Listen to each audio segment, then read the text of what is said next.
there. Last night, the CEO of EHealth, a longtime supporter and advocate of Obamacare and the president, announced he will no longer lend his support to the president. Joining us now to talk about it, Gary Lauer, the chairman and CEO of EHealth. We've had you on the program before. You've been a supporter. You've said nice things. You've said Obamacare was not just okay, but a good thing. What changed? Well, I still think that it could be a good thing, but the issue is I heard the president say a week or so ago that it was all fixed after a month and a half. And it's not close to being fixed. You know, we're a private sector company. We've been doing this long before Obamacare and the Affordable Care Act ever thought about using the internet to connect people. And I just really believe at this point that we're stuck in this kind of this abyss where it's all being left to government to do this. And it just isn't going to work that way. Gary, explain this to us, though. So, you know, if you listen to the White House, if you listen to folks in the administration, it sounds like Obamacare, at least the website, has been fixed. So publicly, it seems that way. What's going on behind the scenes, since you are there? Yeah, well, two things. I think the website seems to be working okay, but there's not nearly enough people enrolled. And remember, this federal government website, healthcare.gov, is for the 36 states that for various reasons don't have their own exchanges up and running. You've got 14 other states, New York, where I'm sitting right now, that are operating their own exchanges. Some seem to be working okay, like California and New York, on a relative basis, and some are just a disaster. There's no other way to describe it than that. And the loser in all this are these consumers who want to get, you know, quality health care and get enrolled.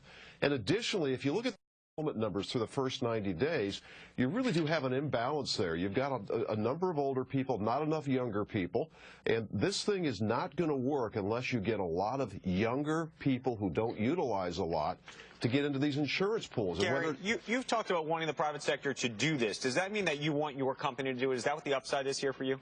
No, we're doing just fine with all of this, and there are people coming to us all the time. Interesting little issue. You can come to us to get your Obama mandate meeting health care unless you're subsidy eligible. So if you're lower income right now, you can only go to a government exchange. Now, we're working with the federal government to change that, and we're trying to get a few of the states to come around. But the issue is that a lot of these people are subsidy eligible, and they can only go one place in the government. It's much like saying if you're low income, you can only ship a package through the Postal Service.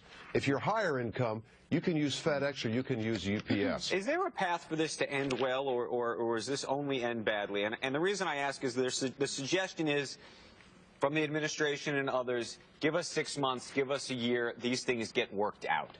Well, you know, this is really going to come down to what the enrollment looks like and what the pricing of these products is as a result. And when will we know? What is a fair day in which we should judge this? I think we're going to know within the next 6 months, because these health insurance companies will soon start pricing their products for the next year. And to just give you a flavor for that, at eHealth we did a little survey work. We've got more product than any place you're going to find. What we found is that the 2014 health insurance products that are Obamacare mandate meeting are on average 65% more expensive than similar products a year ago.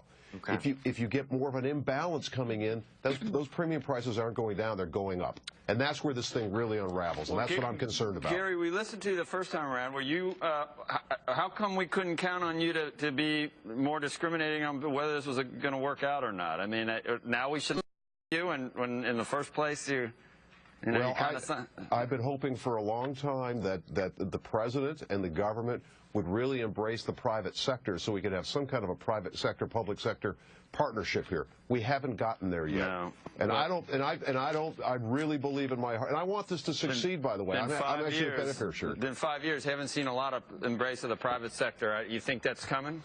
I'm doing everything I can to push it and pressure it and force it, because I think it's only good for people. All right. Gary, thank you for your candor and for being on the program this morning. Thanks so much. Thanks.